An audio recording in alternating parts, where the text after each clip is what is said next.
Which November 25 ToK essay is the easiest? A few students ask me that, and other students ask me which November 25 ToK essay is the hardest. And I say, well, it's like that Facebook relationship status. It's complicated. So today, on ToK Today, we're going to uncomplicate some of that complication. Welcome to ToK Today. I'm Daniel and I enjoy writing and vlogging about the theory of knowledge. Now, there are lots of different reasons why students might want to know which ToK essay title is the easiest. Some of them want to max their chances of getting an A in ToK and 3 points from the core. Other people may find ToK super difficult. Other people may be pushed for time and just want the smoothest ride through this part of the diploma. The diploma is a busy course, and ToK is a tiny part of that course, but a really high stakes part of that course. So it may just be that they're looking for the easiest essay.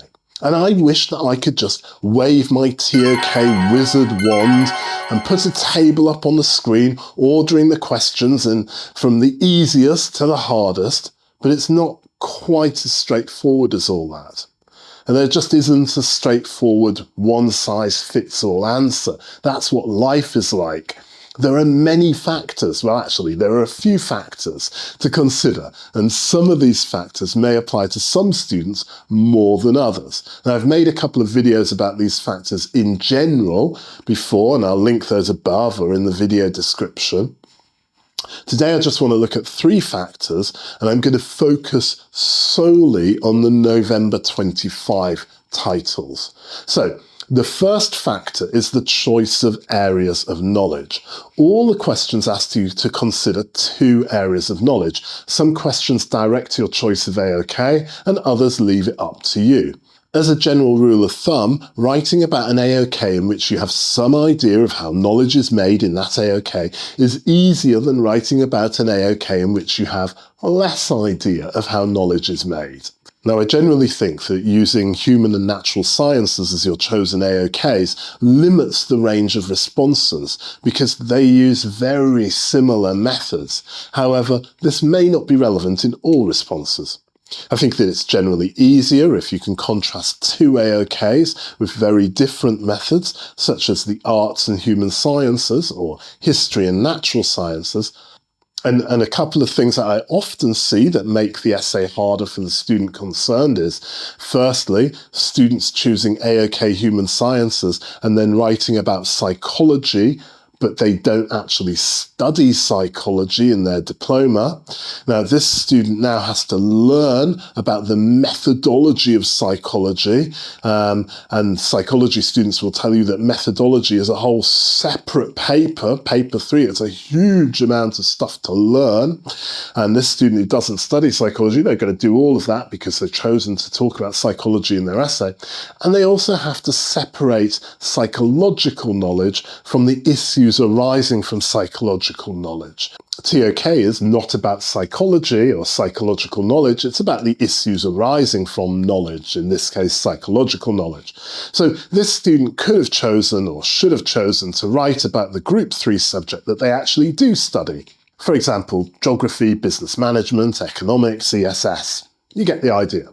Now, the same problem as students writing about psychology when they don't study psychology sort of also applies a bit to history as well. Of course, you don't have to study history to write about it as an AOK and ToK, but if you do choose to write about it and you don't study it, then you've got to be willing to learn about the methods of AOK history. If you want to make your ToK essay easier, then just choose 2 subjects that you already know and understand. 2 subjects that you study and you know their methodologies for producing knowledge. Now, the second common mistake that I see is students not choosing AOK the arts because, as they tell me, they don't study an art subject. Now, this is interesting because if you're studying the IB diploma, then you definitely do an arts subject. You do language A. either Language A, Language and Literature, or Language A, Literature, or School-Supported Self-Taught. Everybody who's doing the IB diploma has to do one of these 3 Language A subjects. And these are art subjects. They fit under AOK, the arts. And there's lots of concepts and ideas from Language A that you can bring straight over into ToK, like authorial intent, intertextuality, representation, perspective. I could go on. So looking at the November 25 titles, Question 1 directs you to the arts and history. Well, if you don't study a Group 6 subject, such as visual art, music or theatre arts, just use Language A, as I've just explained.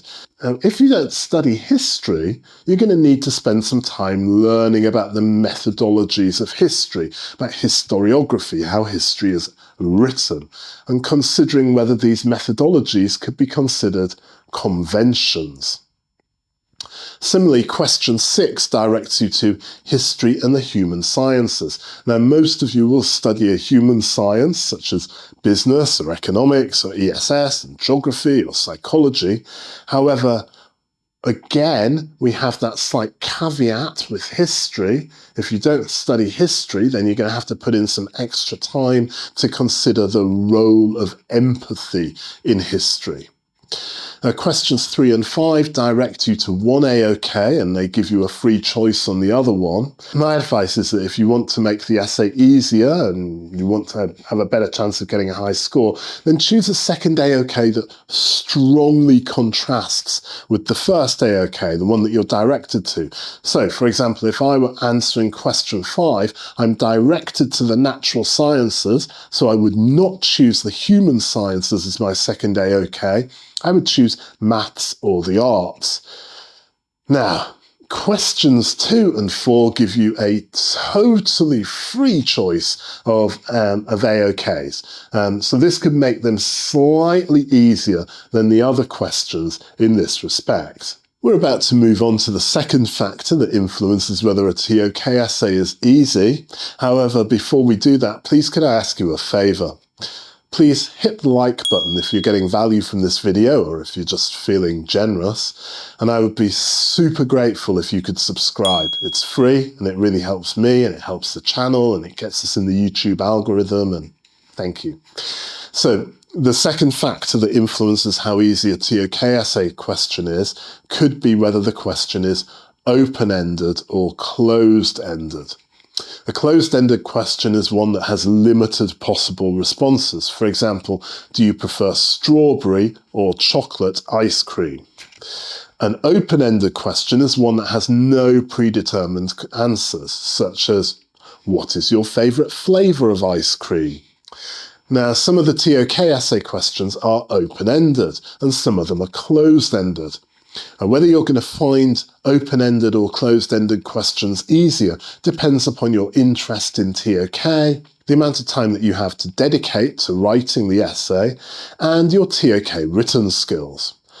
I believe that closed-ended questions are generally easier for students who are less engaged in ToK or have less time to write their ToK essay or find writing in ToK more difficult. Closed-ended questions give more direction as to the sorts of issues that could or should be considered, and they give more of a steer to a clear conclusion that is linked to the prescribed title.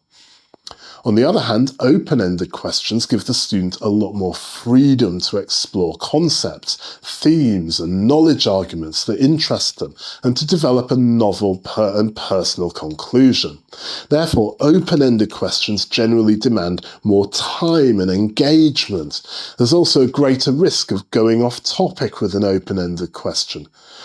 Which is not to say don't do open-ended questions, it's just another factor to bear in mind when considering which essay question is the easiest. So in the November 24 questions, we can see that question number 4, to what extent do you agree that methods change but the scope remains the same, is fairly closed-ended. It's closed-ended because it presents a clear, evaluative claim with a structured expectation determining whether scope remains the same despite methodological changes. Now, obviously the command term, to what extent do you agree, allows a clear spectrum of responses, and it seems fairly open-ended, but it's actually constrained within a direct comparison of method and scope in 2 areas of knowledge. Now, next up, we've got question 3. That's the one, should we pursue knowledge for its own sake rather than for its potential application? Now, this question is also relatively closed-ended because it forces a dichotomy, pursuit for its own sake versus application, and it prescribes one of the areas of knowledge, maths. And like question 4, it's framed around a binary opposition. Next, we have question 5. That's the one, is it possible or desirable to temporarily set aside what we already know? Now, this question is midway on our open-close continuum, just edging on the closed-ended side. This question offers 2 angles, possibility or desirability. Now, while this allows some flexibility, it's still structured around the notion of temporarily setting aside prior knowledge, and it directs us to the natural sciences, so we can immediately identify some of the key issues that examiners might expect to see in the responses. Next up, we have question 6. This is the one about the importance of empathy in history and the human sciences. And I think this question is fairly open-ended. We're asked to consider the importance of empathy. And that's open to a lot of interpretation. We might consider how knowledge is shaped by perspective and methodology, and whilst it may restrict us to history and the human sciences, it does allow for a broader philosophical and conceptual debate. Next, we have question 1, whether conventions limit or expand the ability to produce knowledge in history and the arts. Now, I think that this is very open-ended because it requires interpretation of 3 key terms: conventions, limit, and expand. And these terms are open to a wide range of interpretation, and their combination allows for the argument to be framed in various ways, depending upon how the terms are defined. The direction to history and the arts offers some guidance, but within them, the discussion could still range widely across the different forms of knowledge production. And finally, we come to question 2. Now, this is the one about the relationship between knowing and understanding. And this question is by far the most open-ended question in November 25. I mean, it requires deep philosophical analysis of 2 abstract concepts, knowing and understanding. And it doesn't prescribe a particular debate. This is an epistemic question. That is a question about the nature of knowledge and knowing. There is no direction to specific AOKs, no quotes, no references to a debate or an argument, no contextualization. We're just presented with total freedom to play where we like in the ToK playground. I mean, I love this question because I love ToK.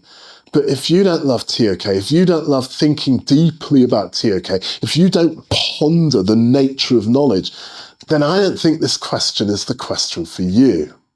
And that takes us on to our final factor that influences how easy a ToK question might be. And that factor is the type or category of essay question.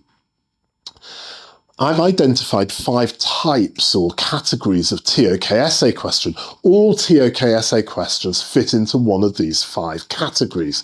Now, I didn't just conjure this up from my imagination.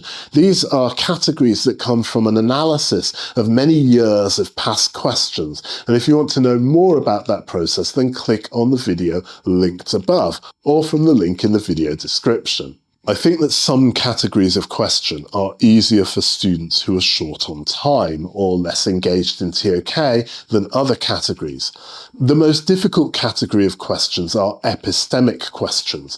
Now, they require a deep thinking about abstract concepts concerning the nature of knowledge.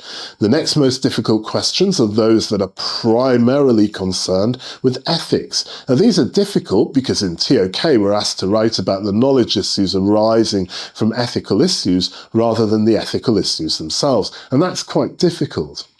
Now, getting into the easier categories, the third easiest questions are those in the development of knowledge category. This is about how knowledge develops over time, and that's slightly less abstract and slightly more tangible than the questions concerning ethics or epistemic questions. However, questions concerning the accuracy of knowledge are even less abstract and even more tangible. And that's why questions about the accuracy of knowledge are placed as the second easiest. And that means the easiest questions, the easiest category of questions, are questions that are primarily concerned with the methods, tools, and technology for producing knowledge. And I'm saying that these are the easiest questions because they concern a tangible, usually visual process. In most subjects, you actually learn about the methodology of the subject, so you usually already know quite a lot about this process. Now, if you want to know more about the categories of ToK essay question and how questions in each category could be answered, then click on the link above or the link from the video description. So let's have a look at how I have categorised the November 25 essay questions, and you'll immediately see the problem here. Most questions have been placed under 2 or more categories. So if we look at question 5, it's placed in the hardest category of epistemic questions, but it's also placed in the second easiest category of the accuracy of knowledge. And what this starts to show is that there are different ways of answering the essay questions, different approaches to the answer. You could choose to answer question 5 by focusing on epistemic themes such as the nature of knowledge, whether new knowledge is ever truly new, whether all knowledge is inherently interlinked, that sort of thing. Or you could choose to answer question 5 by focusing on the methods and tools of knowledge production. And if you're a bit pushed for time or you're unsure of your skills in ToK, then focusing on methods and tools is going to make the essay more accessible than focusing on epistemic questions. And if you want to know more about those question categories and the sorts of responses that examiners expect from each category, then click the links in the video description. Do you see how I keep pushing that thing about the categories? That's because it's like looking into the oracle for ToK essay questions.